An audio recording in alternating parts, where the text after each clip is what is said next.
Hace rato que no se sentía tanta tensión en Colombia desde que Betty presentó el balance real en la Junta. Y como ya se eligió presidente, ¿será que tú y yo podemos volver a lo que estábamos? ¿O será que por diferencias políticas no podemos seguir aprendiendo juntos? Pero si quieres seguir viendo mis chocoaventuras financieras, entonces, miren, yo creo que ustedes se han dado cuenta de que yo estaba un poquito quieta con este tema de la bolsa. Dos razones. La primera es que compré apartamento y estoy muy feliz porque la otra semana parece que ya me lo entregan y te voy a hacer todo un video mostrando este proceso que fue puerca. Cuando me desembolsen el crédito, porque por supuesto que no tenía toda la plata, fue pucha, ese crédito a mí me lo van a dar con una tasa de interés de yo creo que un 14%. Yo ahí te voy a contar qué pasa con eso. Y la segunda razón, Chiqui Baby, he estado viendo que están pasando cosas raras realmente en la economía.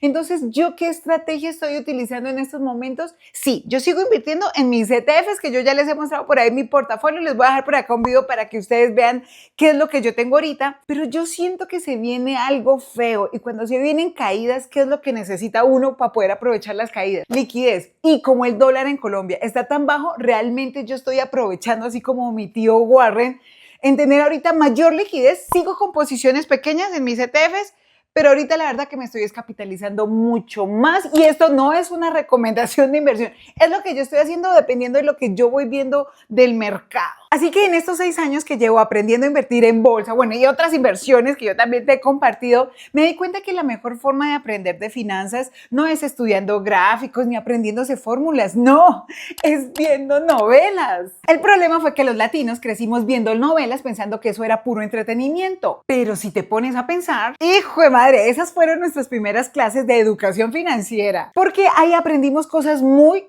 raras sobre el dinero. Aprendimos que los ricos eran arrogantes y miserables, que los pobres eran nobles pero sufridos, que casarse con alguien que tuviera plata te iba a solucionar la vida y nos ponemos a pensar y... sí.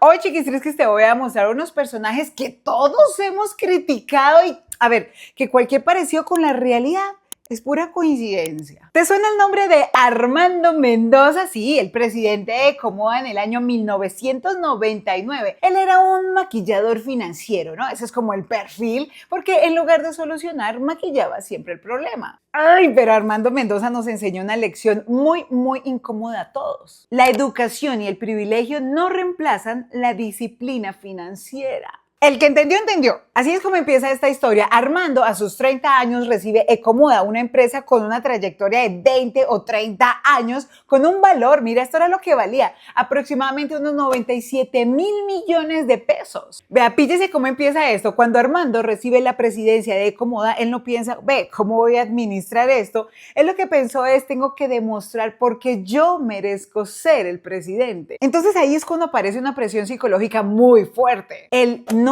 puedo fallar. Y es por eso que las personas toman las peores decisiones económicas porque sienten que no pueden equivocarse ante los demás. El cerebro humano hace algo muy raro cuando estamos bajo presión. Cuando siente amenaza, deja de pensar a largo plazo y solamente se enfoca en el corto plazo, en cómo resuelvo la urgencia ya. Y por eso es esa sensación de que ya no estamos viviendo, sino sobreviviendo. Entonces, si vemos así toda la historia, empezamos a entender por qué Armando dejó de preguntarse, ¿cómo yo veo Ecomoda en 5 años? Y empezó a preguntarse, ¿cómo llego vivo al próximo mes y que no me quiten la empresa?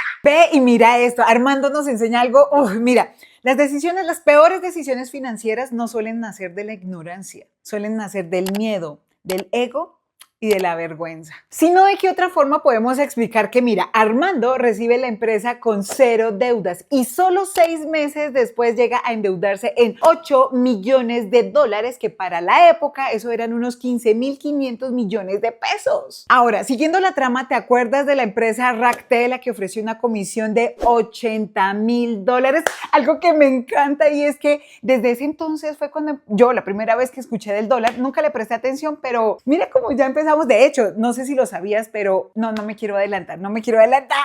Como Betty no quiso recibir esa comisión de los $80.000 por comprar las telas, pues ¿qué dijo Armandito? Él que es muy pilo y bello, pues vamos a utilizar esos $80.000, que para ese entonces eran unos 160 millones de pesos, para crear la famosa empresa Terramoda.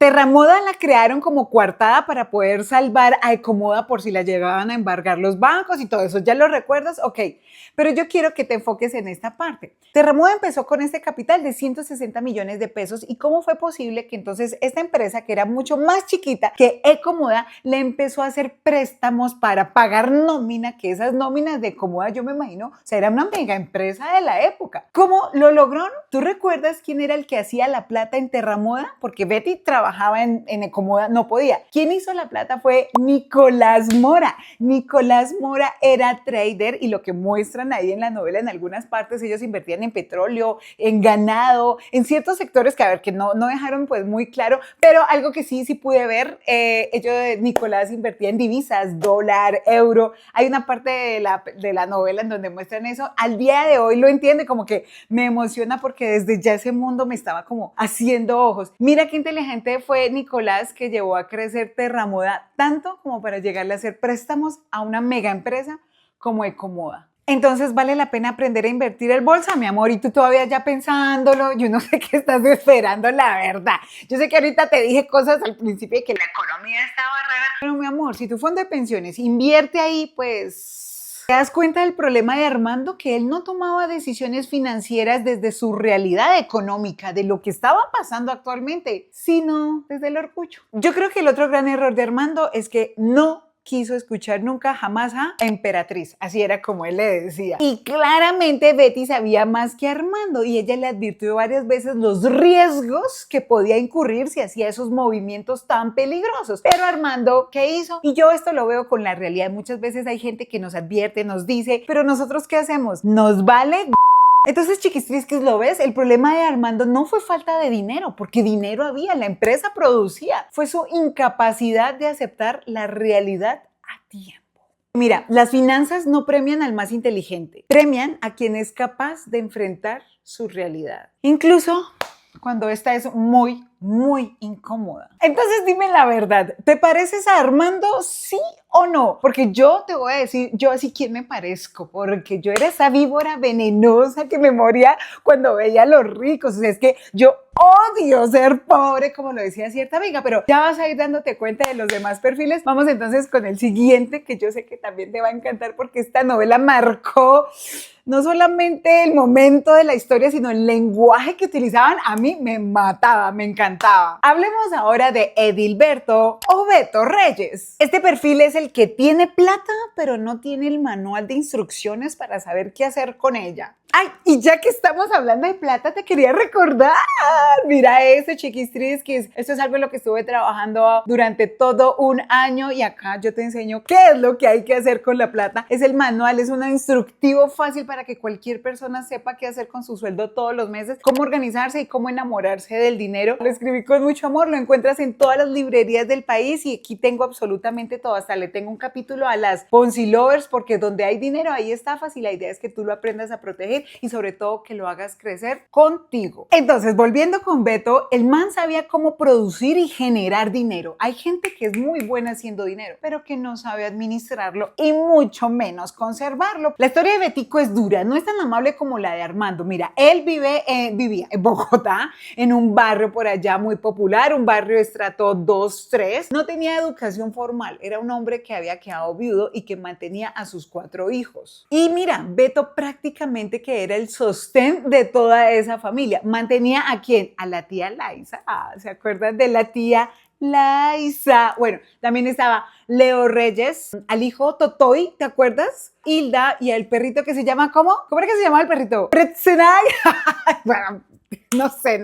Y además también estaba la tía Yoli. O sea, usted se pone a hacer cálculos de cuánto costaba mantener ese hogar en esa época. Estamos hablando de año 2005 más o menos, que fue cuando salió la novela. ¿Qué pasaba con Beto? Pues que él no tenía inversiones. No, señor, él no tenía ni acciones, ni propiedades, nada. Su patrimonio estaba concentrado en un solo activo. ¿Sabes cuál es? ¿Lo recuerdas? Sí, la verdolaga. Ya que según la novela, él vendía fruta en la plaza de mercado y lo que se sobreentiende es que él transportaba esa fruta en la verdolaga. Para poder entender el esfuerzo económico que hacía Beto para poder sostener esa familia, entonces, ¿qué vamos a tener en cuenta acá? Yo hice un ejercicio con ChatGPT, entonces, ¿qué puse? Salario mínimo del año 2005, que en ese entonces era de 381.500 pesos. Y pues esa familia costaba alrededor entre 1.500.000 a 2 millones de pesos en el mes. Entonces a Beto le tocaba sudársela literalmente. La pregunta es, ¿qué pasa si Beto ya no trae plata a la casa? ¿Qué pasa con las finanzas de esa familia si no tienen otros ingresos y solamente depende de una sola persona? Bueno, pero para fortuna en la novela, como siempre pasan cosas extraordinarias, ¿no? Beto pasa de vender fruta en la verdolaga, en la plaza de mercado, acostumbrado a que el dinero se gana, ¿no? Así difícil, a convertirse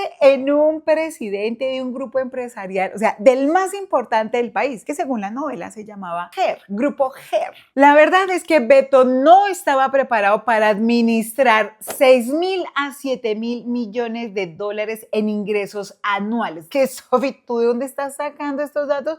Amor, pues con ChatGPT, ¿dónde más los voy a sacar? Porque eso no los dan las novelas. ¿Qué llegamos a conclusión con ChatGPT? Que el grupo GER, que era el de la novela, hace como cierta similitud con el grupo GEA, que es el grupo empresarial antioqueño. Y en ese entonces los ingresos del grupo GEA eran alrededor de los que te estoy mencionando, porque hablaban de un holding y de muchas empresas y pues la similitud es con el grupo GEA. Entonces aquí, ¿qué empezamos a ver? Un problema muy común de la vida real y de muchas personas. Mucha gente sabe trabajar, emprender y generar ingresos porque los colombianos, los latinos sí que nos movemos y mire, tenemos esta para crear vainas. Pero cuando llega más dinero, no sabemos ahorrarlo, no sabemos administrarlo, no sabemos invertirlo, no sabemos delegar y lo peor, no sabemos proteger ese patrimonio. Entonces, ¿qué fue lo que pasó en la vida de Beto? Que sí o sí igual le tocó recibirlo porque por allá una señora le quiso dejar una herencia. ¡Qué bendición!, ¿no? Yo también estoy esperando que mis papás me digan que me estaban haciendo una prueba de humildad y que en realidad somos millonarios y tenemos un pocotón de empresas por allá en Boyacá. No, yo sé que eso no va a pasar. Pero es lindo soñar, ¿no? Entonces, como Beto igual recibe ese patrimonio y empieza a manejar esos ingresos que producía pues la empresa, el problema es que cuando tú no sabes manejar grandes cantidades de dinero, pues entonces tienes que empezar a confiar en otros. Quien no entiende nada de finanzas suele depender de amigos, familiares, asesores, socios, y eso puede ser muy, muy peligroso. Porque cuando no entiendes de conceptos, ni de números, ni de habilidades que tienes que tener desarrolladas, pues terminas delegando cosas que no se pueden delegar porque solamente tú las tienes que hacer. A ver, no ejecutar, pero sí por lo menos saber. Y claro, en el caso de Beto estamos hablando de que pasó, no sé, de ganarse que 2 millones de pesos a manejar, imagínate tanto. Pero hablemoslo de la vida real, ¿cómo sería? Yo conozco personas que pasaron de ganarse que 2, 3 millones de pesos. Hoy en día, gracias a Dios, les va muy bien y ahora ganan 10 millones de pesos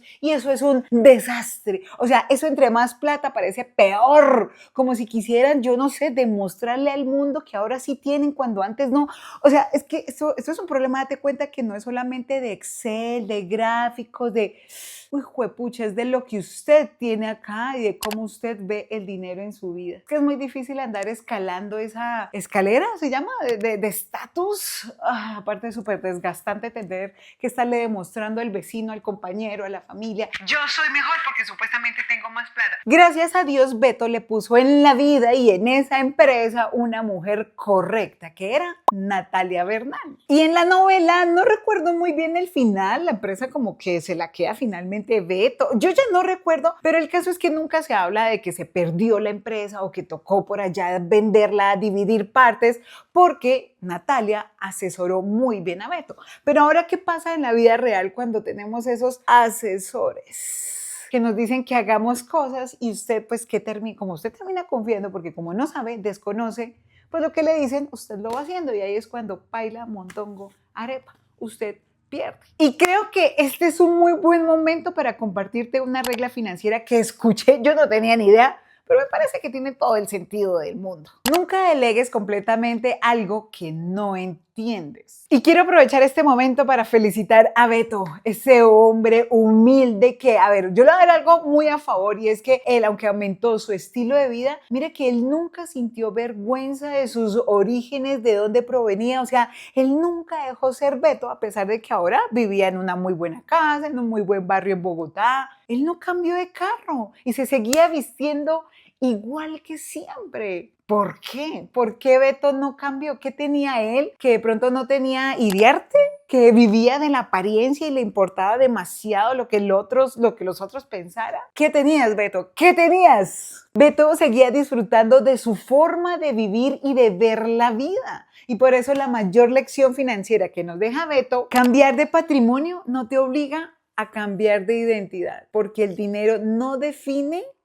quién eres. Profundo, Beto, profundo. Uy, chiquis, trisquis, y te tengo dos perfiles de mujeres que yo digo, a una me parezco demasiado. Este perfil es como de la herida de la escasez, ese dolor de ver cómo otros tienen dinero y tú no. Cómo ver esa diferencia de clase social, ¿no? De que por qué yo tuve que nacer en un lugar pobre, con recursos bajos, no pude ir a un buen colegio, a una universidad privada. O sea, yo siento que es muy parecida a mi historia versus por qué otros, cuando yo llegué a Bogotá me pasó eso.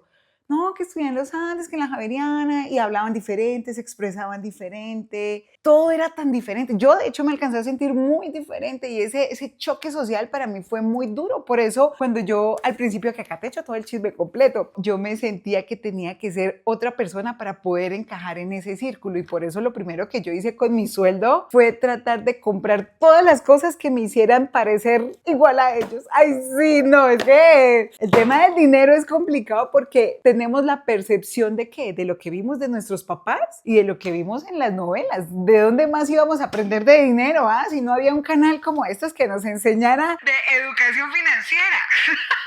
Bueno, pero a diferencia de este personaje, yo no manipulo a los hombres para sacarles dinero. Ay, maldita sea. Creo que gracias a mis papás que me enseñaron muchos valores, yo sería incapaz de sacarle plata a un viejito, a un muchacho, de montar alguna página azul para exhibirme. Hay cosas que no me permiten y aparte que entiendo ya cómo funciona el dinero y precisamente tampoco por eso las hago porque como le pasó a la chica en la novela, por más de que logró casarse con el man allá enfrente de un oso, yo creo que ya sabes de cuál estoy hablando porque eso sale en redes sociales por todo lado. Ella logró conseguir un muchacho muy guapo y con plata, pero aún así ella no se sentía suficiente. O sea, el dinero jamás llenó esa sensación de satisfacción, de felicidad, de sentirse completa como persona, alguien que inspira. Jamás el dinero logró hacer eso. Y por eso en el próximo capítulo te voy a dar los detalles de estos dos personajes que a mí personalmente, o sea, me tocó volver a ver la novela para entender por qué muchos errores los cometemos por miedo, ego y orgullo. Bueno, y también resentimiento. Eso es un veneno para cualquier persona. Así que chiquis trisquis, nos vemos en un próximo capítulo para seguir reduciendo los índices de ignorancia financiera, aunque sea un poquitico. ¡Chao!